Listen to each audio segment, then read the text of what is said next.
तो बच्चों, आप सबका इकोनॉमिक्स +2 की क्लास में स्वागत। आज हम करेंगे जो आज का हमारा जो टॉपिक है, दो क्षेत्रीय मॉडल। दो क्षेत्रीय मॉडल के बीच हम आय और उत्पाद के चक्रीय प्रवाह का वर्णन करेंगे। हमारी इस मॉडल के अंदर हमारी ये मान्यता है कि हमारे पास कितने हैं, सिर्फ दो ही क्षेत्र हैं। आपने सबसे पहले इसको समझना है। फ्लो चार्ट को समझ लिया, आपको समझ आ जाएगी, आप क्वेश्चंस को एक्सप्लेन खुद कर पाएंगे। ठीक है। हमारी अर्थव्यवस्था में कितने क्षेत्र हैं? दो ही क्षेत्र हैं। एक हाउस होल्ड, इसको घरेलू क्षेत्र बोलते हैं। दूसरा कौन सा क्षेत्र है? उत्पादक क्षेत्र है। इसको एक्सप्लेन मैं बाद में कराऊंगा। सबसे पहले आपने फ्लो चार्ट को समझना है। फ्लो चार्ट है क्या? तो आपको पता है कि ये जो घरेलू क्षेत्र क्या करता है, ये इसको फैक्टर सर्विसेज देता है, मतलब साधन सेवाएं देता है। और मैंने आपको बताया कि साधन सेवाएं कौन कौन सी होती है? श्रम, भूमि, पूंजी और उद्यमी। ये इसको क्या करता है? साधन सेवाएं प्रदान करता है। तो इसको हम वास्तविक प्रवाह बोलते हैं। यहाँ पे हमने रियल फ्लो लिखा है, वास्तविक प्रवाह कहते हैं। ठीक है। तो फिर क्या करेगा? जब भी ये फैक्टर सर्विसेज देगा, फ्री में नहीं देगा, इसलिए यहाँ पे क्या होगा? फैक्टर पेमेंट मिलेगी इसको। फैक्टर मतलब साधन भुगतान। आपको पता है कि जो श्रम है उसको मजदूरी मिलती है, भूमि को लगान मिलता है, पूंजी को ब्याज मिलता है और उद्यमी को लाभ के रूप में क्या होगा? फैक्टर पेमेंट, जिसको बोलते हैं साधन भुगतान के रूप में। मुद्रा का प्रवाह कहाँ से होगा? उत्पादक क्षेत्र से घरेलू क्षेत्र की ओर होगा। ठीक है, इतना आपको समझ आ गई होगी। उसके बाद क्या करता है? ये वस्तुओं और सेवाओं का निर्माण तो कर रहा है, लेकिन ये क्या कर रहा है? ये वस्तुओं और सेवाओं का जो प्रवाह है वो उत्पादक क्षेत्र से घरेलू क्षेत्र की तरफ होता है। देखो, गुड्स और सर्विसेज मैंने दर्शाई, किस तरफ जाती हुई दर्शाई? मैंने घरेलू क्षेत्र की ओर तरफ जाती हुई दर्शाई। इसलिए क्या होता है कि वस्तुओं और सेवाओं का प्रवाह इधर आ रहा है, इसको रियल फ्लो बोलेंगे, वास्तविक। जब भी हम वस्तुओं के प्रवाह की बात करेंगे या वस्तुओं और सेवाओं के प्रवाह की बात करें तो उसको रियल फ्लो बोलेंगे। लेकिन कब ये क्या हो रहा है? जब भी वस्तुएं सेवाएं यहाँ पे आ रही है, ये क्षेत्र क्या कर रहा है? वस्तुओं और सेवाओं के ऊपर खर्च कर रहा है, जिसको कंजप्शन एक्सपेंडिचर बोलते हैं, उपभोग व्यय बोलते हैं। इसलिए मुद्रा का प्रवाह घरेलू क्षेत्र से कौन से क्षेत्र की तरफ होता है? उत्पादक क्षेत्र की तरफ होता है। इतनी आपको समझ आ गई होगी। अब इसको मैं थोड़ा सा एक्सप्लेन करूंगा। ठीक है, कि कैसे कैसे आपका दो क्षेत्रीय मॉडल है, दो क्षेत्रीय मॉडल की हम व्याख्या कैसे करेंगे। ठीक है, अब आप देखते जाएंगे कि जो हमारे जो तीन जो मॉडल्स होते हैं, दो क्षेत्रीय मॉडल, तीन क्षेत्रीय मॉडल, चार क्षेत्रीय मॉडल।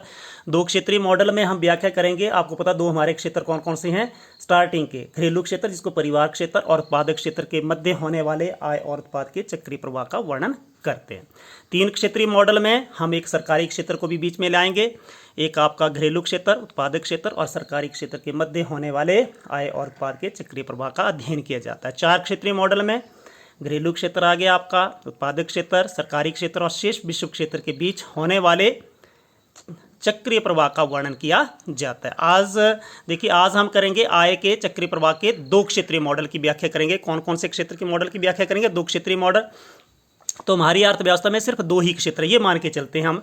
तो कौन कौन सा क्षेत्र है? घरेलू क्षेत्र है और दूसरा कौन सा है? उत्पादक क्षेत्र के बीच में होने वाले आय और उत्पाद के चक्रीय प्रवाह का अध्ययन किया जाता है। और हमारी मान्यताएं कौन कौन सी हैं कि अर्थव्यवस्था में सिर्फ दो क्षेत्र हैं, घरेलू क्षेत्र और उत्पादक क्षेत्र। इसका आपको पता है कि घरेलू क्षेत्र क्या करता है? ये इसको वस्तुओं और सेवाएं प्रदान करता है, और ये इसको क्या करता है? वस्तुएं, ये इसको कौन कौन सी, ये इसको बोलते हैं फैक्टर सर्विस, साधन सेवाएं प्रदान करता है, और ये इसको वस्तुएं प्रदान करता है। ये आपको पता होना चाहिए। मैंने आपको पहले स्टार्टिंग में, पहले लेक्चर में बताया कि घरेलू क्षेत्र क्या करता है, ठीक है, और उत्पादक क्षेत्र क्या करता है? ये वस्तुओं सेवाओं का उत्पादन करता है, और ये क्या होता है? साधन सेवाओं का मालिक होता है, स्वामी होता है, और इसको क्या करता है? साधन सेवाएं प्रदान करता है। ठीक है। और इसमें इस प्रकार के मॉडल में सरकार का आर्थिक क्रियाओं में कोई भी हस्तक्षेप नहीं होता है। हस्तक्षेप नहीं होता है, इसका मतलब क्या है कि सरकार क्या करती है? जो भी हमारी आर्थिक क्रियाएं हैं उसमें कोई भी हस्तक्षेप नहीं करती है। हमारी अर्थव्यवस्था क्या है? बंद है। बंद अर्थव्यवस्था का मतलब है क्योंकि हमारा शेष विश्व क्षेत्र इसमें एब्सेंट है, अनुपस्थित है, इसलिए हमारा उत्पादक क्षेत्र शेष विश्व क्षेत्र के साथ कोई भी आयात और निर्यात नहीं किया जाता है। और इसके अंदर हमने वित्तीय बाजार नहीं लेके चल रहे हैं, वित्तीय बाजार नहीं है, इसलिए क्या हो रहा है? आपके पास पैसा जमा करने की कोई भी संस्था नहीं है। इसलिए जो घरेलू क्षेत्र अपनी संपूर्ण आय को किसके ऊपर खर्च कर देता है? वस्तुओं और सेवाओं के ऊपर खर्च कर देता है, अर्थात कोई भी बचत नहीं की जाती है। ये तो आपको समझ आ गई होगी। और उसके बाद मैं आपको बताना चाहूँगा कि कैसे कैसे इनके बीच में वो होता है। ठीक है, आपको मैंने ये पहले भी एक्सप्लेन कर दिया है कि जो साधन सेवाओं का प्रवाह कहाँ से होता है, जो साधन सेवाएं हैं उसका प्रवाह कहाँ से होता है? घरेलू क्षेत्र से उत्पादक क्षेत्र की ओर होता है। और साधन सेवाओं के भुगतान के रूप में, जब भी आपको पता है साधन सेवाएं फ्री में नहीं मिलती हैं, साधन सेवाएं मैंने बताया श्रम, भूमि, पूंजी और भी, इसलिए जो साधन सेवाओं के भुगतान के रूप में मुद्रा का प्रवाह उत्पादक क्षेत्र से घरेलू क्षेत्र की ओर होता है। ठीक है।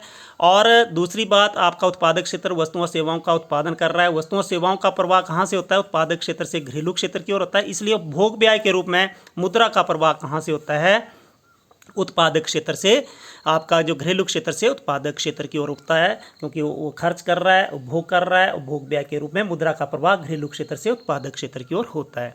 ठीक है, तो ये था आपका दो क्षेत्रीय मॉडल, लेकिन जिसके अंदर वित्तीय बाजार नहीं था। यदि हमारा इसके अंदर एक क्वेश्चन आपने खुद बनाना है इसके अगले वाला, तो अगले वाला क्वेश्चन कैसे बनाएंगे? वित्तीय बाजार के साथ दो क्षेत्रीय मॉडल की व्याख्या करिए।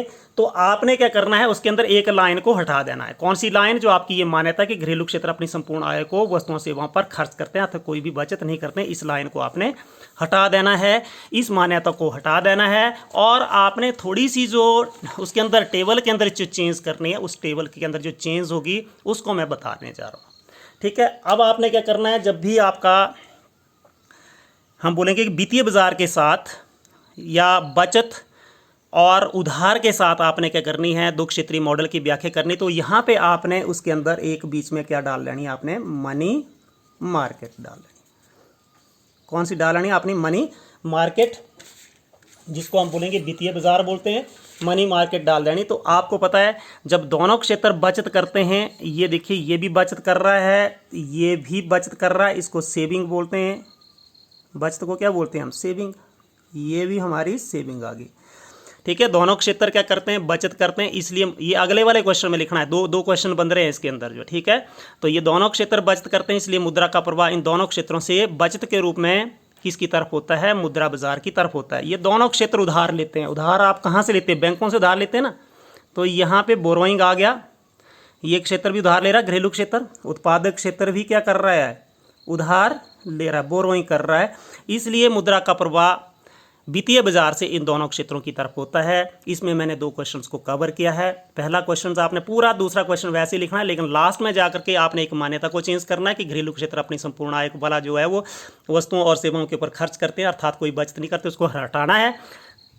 और चार्ट के अंदर आपने इसको इंट्रोड्यूस कर देना, मनी मार्केट को। दोनों क्षेत्र बचत कर रहे हैं, इसलिए मुद्रा का प्रवाह दोनों क्षेत्रों से इसकी तरफ हो रहा है। दोनों क्षेत्र उधार ले रहे हैं, इसलिए मुद्रा का प्रवाह क्या हो रहा है? वित्तीय बाजार से इन दोनों क्षेत्रों की तरफ हो रहा है। आपको शायद वीडियो अच्छी लगी, like share and subscribe. Thank you, have a nice day.